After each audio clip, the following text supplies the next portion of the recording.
Assalamualaikum semuanya. Sebelumnya saya ucapkan terima kasih karena masih terus mengikuti cerita bergambar di channel ini. Dan untuk kawan-kawan yang belum subscribe ke channel ini, dukung saya ya. Klik tombol subscribe dan klik logo lonceng untuk bisa berlangganan gratis di video cerita bergambar selanjutnya. Oke, sebagai imbalannya kali ini saya akan coba menggambar sekaligus bercerita tentang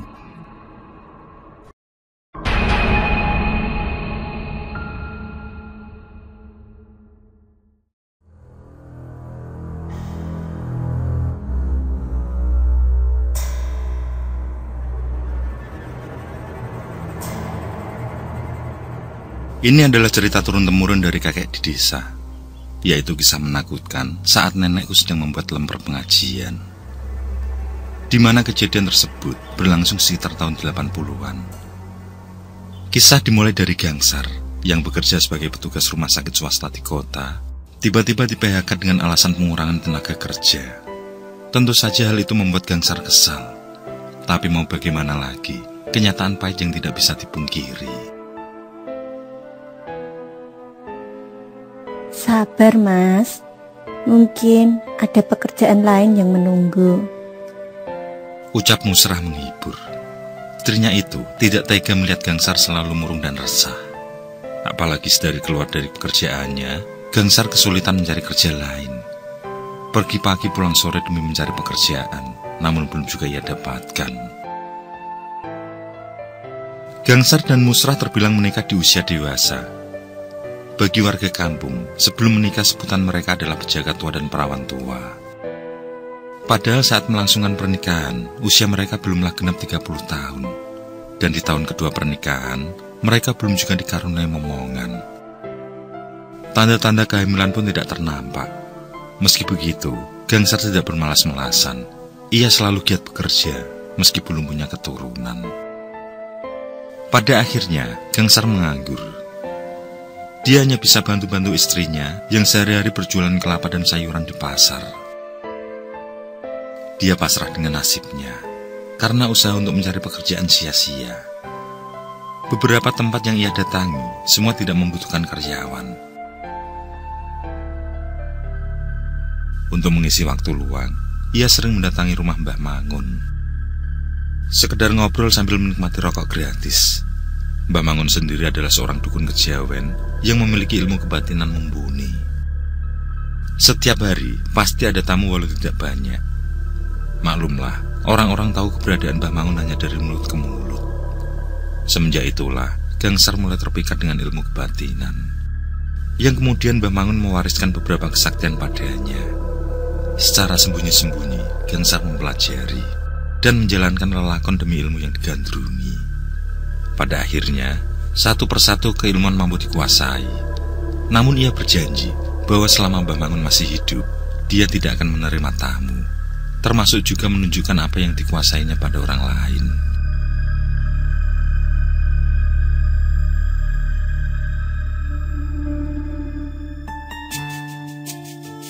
Seiring berjalannya waktu, uang hasil jeripayah Musrah terkumpul, dan Musrah memilih memberikan sebagian uang pada suaminya dengan tujuan sebagai modal untuk mencari pekerjaan.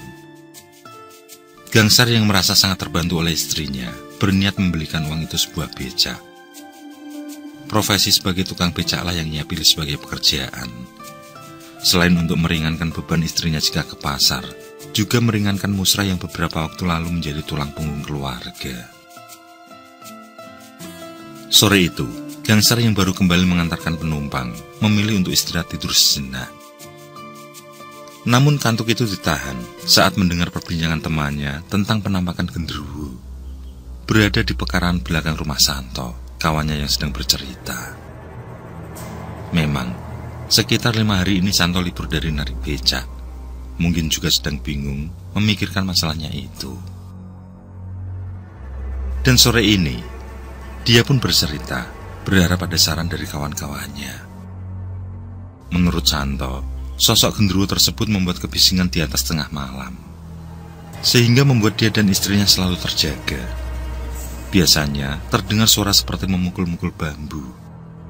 Bahkan sering juga secara iseng, seperti menabruk kerikil di atas genteng pekarangan rumah, yakni di gubuk tempat menyimpan kayu bakar yang beratapkan seng bekas. Pernah suatu hari anak perempuan Santo yang berusia 6 tahun ikut terjaga. Di keesokan paginya, si anak langsung demam tinggi. 2 hari kemudian baru sembuh. Itu pun setelah dijampi-jampi Mbah Mangun. Santo sudah meminta bantuan Mbah Mangun. Namun saat tiba malam yang disepakati, Mbah Mangun mendadak sakit. Hingga sampai hari ini belum juga dilakukan pengusiran. Karena kondisi Mbah Mangun memang belum pulih. Santo berharap gangguan yang sudah hampir 2 mingguan itu segera berakhir, agar dia dan keluarganya tidak lagi mengungsi ke rumah Dilar, saudara sepupu istrinya.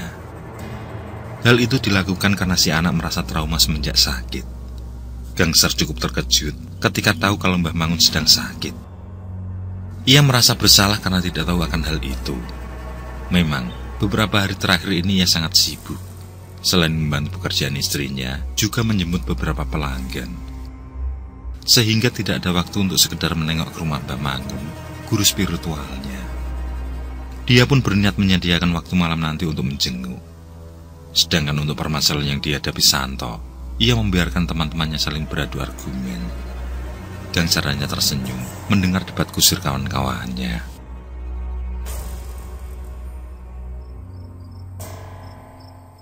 Malamnya, setelah membantu sang istri membereskan barang dagangan, Gangser langsung pamit keluar.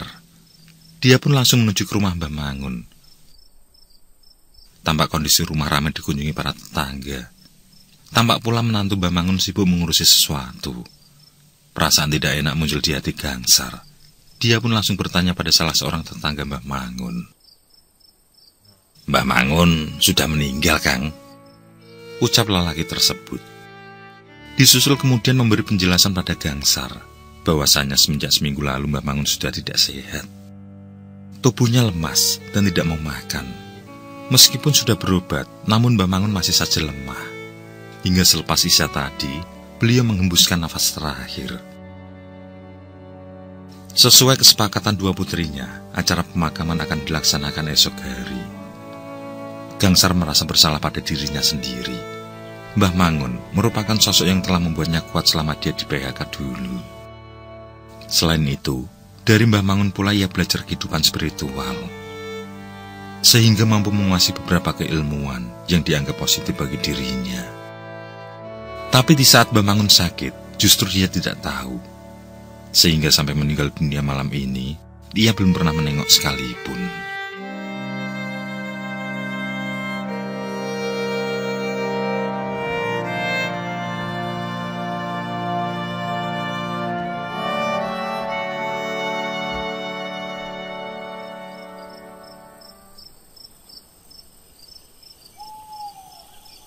Matahari sudah tenggelam.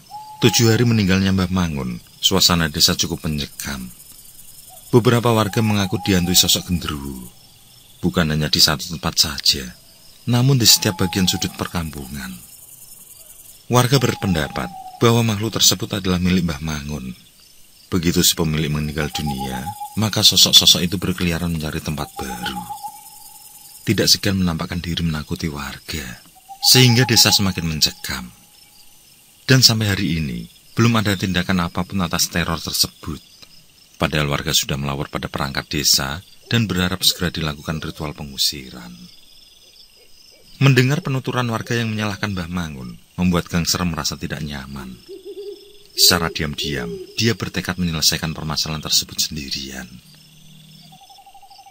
Setelah sore hari ke makam Mbah Mangun dengan maksud meminta izin, malam ini dia berangkat melakukan penelusuran. Semua diawali dari tempat yang digembar-gemborkan warga, yakni di beberapa titik sudut desa. Dengan siaga penuh, Gangser melakukan perburuan. Namun tidak ada tanda apapun yang menunjukkan adanya sosok makhluk alam lain. Setelah semua sudut desa sudah dilalui, pada kenyataannya Gangser tidak menemui apa yang diceritakan warga. Dia terus melangkah perlahan, menyusuri jalan sepi perkampungan. Dia pun teringat akan kisah kawannya, Santo, yang mana keluarganya mengungsi ke rumah sepupu dikarenakan gangguan genderuwo. Hal itu mengarahkan langkah Gangser menuju rumah Santo. Sesampai di rumah Santo, dia langsung beranjak menuju pekarangan belakang rumah. Suasana yang rimbun dan gelap gulita benar-benar menjadi lain. Tepat di belakang sumur tua, Gangsar disambut dengan aroma ketela bakar yang menyengat. Sudah dapat dipastikan bahwa ada sosok genderuwo di sekitar sana. Ketika Gangsar menghentikan langkah, dia mendengar suara dengus nafas yang sangat keras. Disusul kemudian bergeraknya beberapa pepohonan di sekitar. Di saat itulah dia melihat penampakan sosok genderuwo. Sosok itu bukan hanya satu saja, tapi ada dua. Sesaat kemudian bertambah dan bertambah lagi sehingga ada 4 sosok. Seumur hidup, baru kali ini dia melihat sosok genderuwo dengan jarak yang cukup dekat. Memang selama ini dia hanya mempelajari keilmuan saja dari Mbah Mangun, tapi belum sekalipun mempraktekannya. Dengan gagah berani, Gangsar memanggil dan menantang genderuwo tersebut. Semua menoleh ke arah Gangsar yang tengah berdiri di bawah. Nampak mata besar berwarna merah, bulu lebat yang terkesan kasar, serta taring yang mencuat panjang diperlihatkan di bawah temaram cahaya bulan. Merasa terganggu, salah satu genderuwo itu pun menyerang Gangsar. Dengan segala kemampuan yang pernah dipelajari, Gangsar melakukan perlawanan sengit. Yang rupanya keilmuan tersebut membuat semua genderuwo bertekuk lutut. Ternyata makhluk aksa mata itu tahu bahwa ilmu Gangsar sama persis dengan yang dikuasai Mbah Mangun, yakni ilmu yang telah membuat mereka menjadi budak Mbah Mangun. Namun lain hal dengan Gangsar, ia tidak mau menjadikan mereka semua sebagai perewangan. Dengan tegas, ia menyuruh agar sosok itu tidak lagi mengganggu manusia, namun menjauh dari pemukiman. Tidak lama setelah ia berucap, muncul kepulan asap tebal, dan genderuwo itu pun lenyap entah kemana.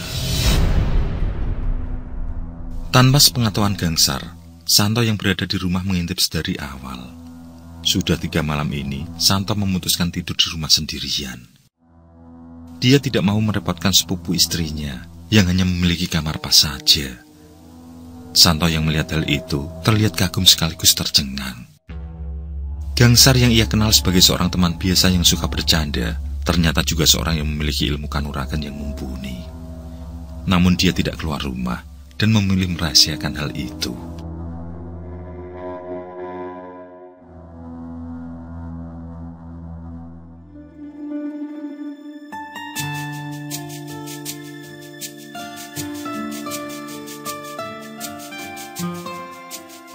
Suasana perkampungan sudah kembali normal. Semua berawal dari Santo yang mengajak pulang kembali keluarganya, disusul meyakinkan warga lain bahwa dia tidak menemui kejanggalan lagi selama di desa. Sehingga semenjak itulah warga kembali beraktivitas malam seperti biasa. Lain hal dengan Gangsar. Setelah malam itu, ia mulai merasakan ada kejanggalan yang sering dialami. Ia merasa ada sosok tak kasat mata yang selalu mengawasi gerak-geriknya. Setiap kali diterawang dengan mata batin, yang terlihat hanyalah gelap saja. Dia tidak pernah menemukan ada sosok yang membuatnya tidak nyaman. Seperti biasa, sebelum berangkat narik becak, Gangsar membantu istrinya menyiapkan barang dagangan yang akan dibawa ke pasar. Kemudian mengantarnya berangkat menggunakan becaknya. Kang, doakan saja dagangan hari ini laris manis ya. Ini kan sudah musim orang kenduri dan tasyakuran, ucap Musrah sembari berpamitan dengan suaminya. Gangsar hanya mengamini dan lekas berangkat menarik becak. Waktu saat itu masih menunjukkan pukul 4 fajar. Dirasa masih terlalu pagi untuk narik becak. Gangsar pun memilih pulang terlebih dahulu. Di tengah perjalanan menuju rumah, ia dikejutkan dengan suara geraman yang terdengar jelas. Suara itu muncul di antara semak dan pohon besar di tepi jalan. Gangsar yang penasaran mencoba melihat kondisi sekitar. Namun tidak ada siapapun di sana. Dia yakin bahwa masih ada sosok makhluk yang hendak melawannya. Dan dia juga yakin bahwa makhluk tersebut adalah sosok yang sama, yakni genderuwo. Entah malam itu mereka benar-benar pergi atau hanya mengelabui dengan menghilang saja. Anehnya, hanya dia saja yang seperti diteror, sedangkan istri maupun warga lain tidak.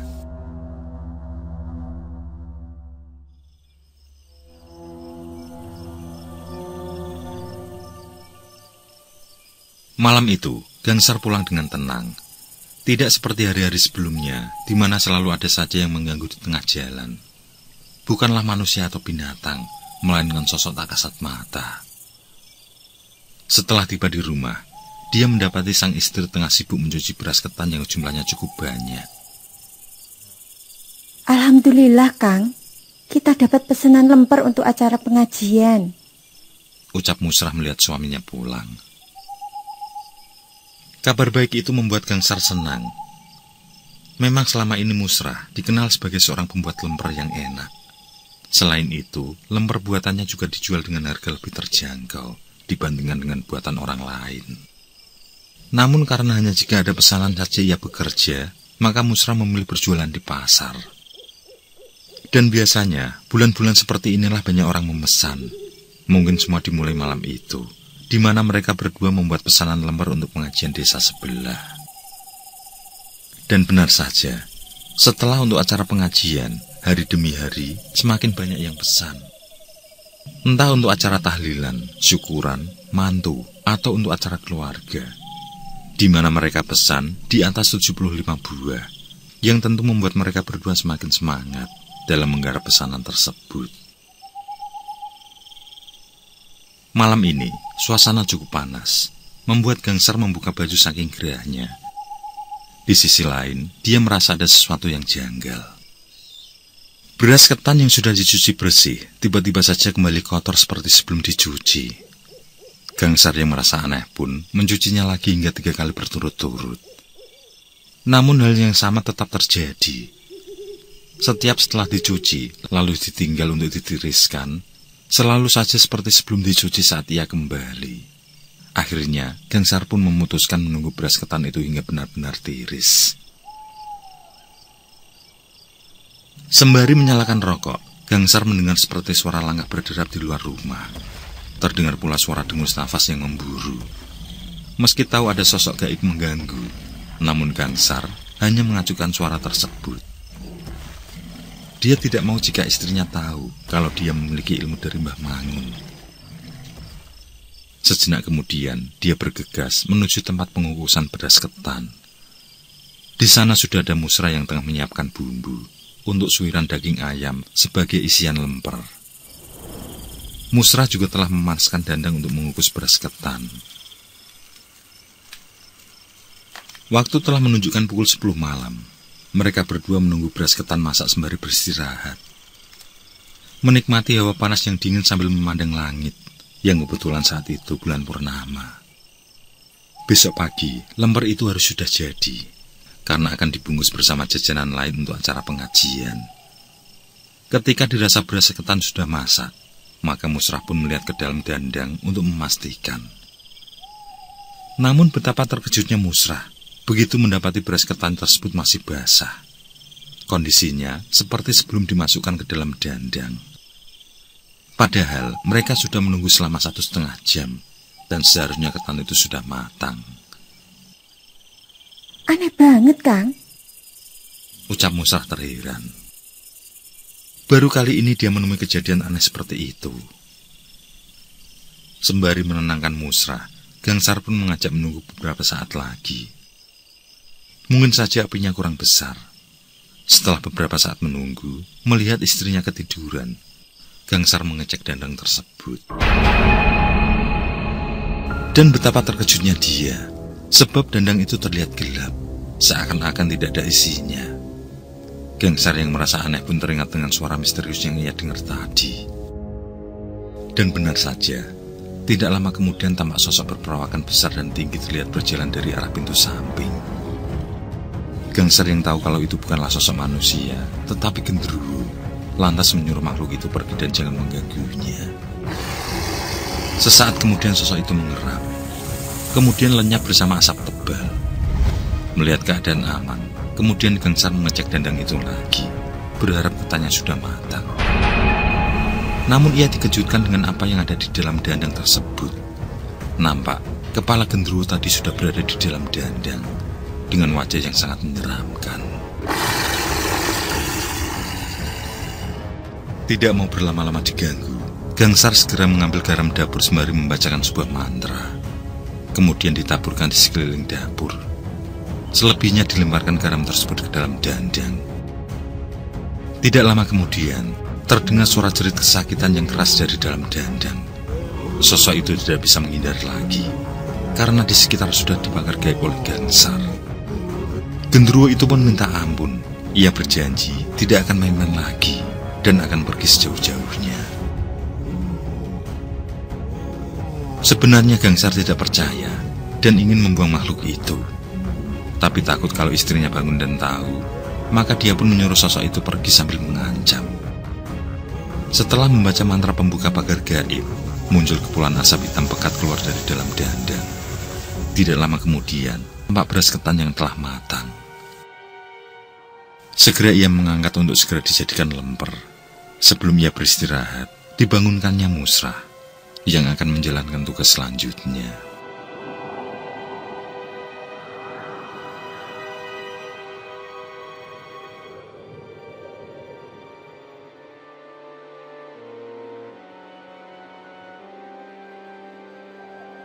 Santo memberikan satu lemper untuk Musrah. Ia berkata bahwa lemper itu sudah dimintai doa dari sang kiai pengisi acara pengajian. Santo minta doa dari sang kiai agar Musrah secepatnya punya momongan. Dia sendiri masih menyimpan erat rahasia kawannya. Dia tidak mau jika gangsar sakit hati karena ia membongkar tentang keilmuan yang dikuasai. Dan gangsarlah dibalik hilangnya teror genderuwo. 1 bulan kemudian, kebahagiaan dirasakan gangsar. Waktu itu Musrah yang kecapean datang ke dukun pijat. Dan si dukun pijat mengatakan kalau Musrah hamil. Hingga saat ini, anak pertama gangsar adalah ayahku. Dari situlah, lembar pengajian menjadi cerita utama kakek gangsar setiap kali cucunya datang. Sampai sekarang hanya sedikit orang saja yang tahu keilmuan kakek gangsar. Sedangkan kakek Santo masih kerap datang berkunjung untuk mengenang masa-masa itu.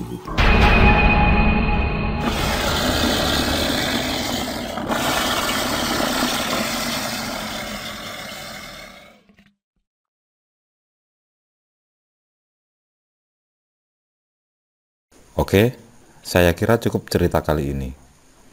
Untuk cerita-cerita lainnya, silahkan buka di bagian video dalam channel ini, di playlist cerita bergambar. Sekali lagi terima kasih ya. Jangan lupa like, komen, share juga boleh. Dan untuk yang belum subscribe, langsung klik tombol subscribe. Semangat berkarya. Akhirul kalam. Wassalamualaikum warahmatullahi wabarakatuh.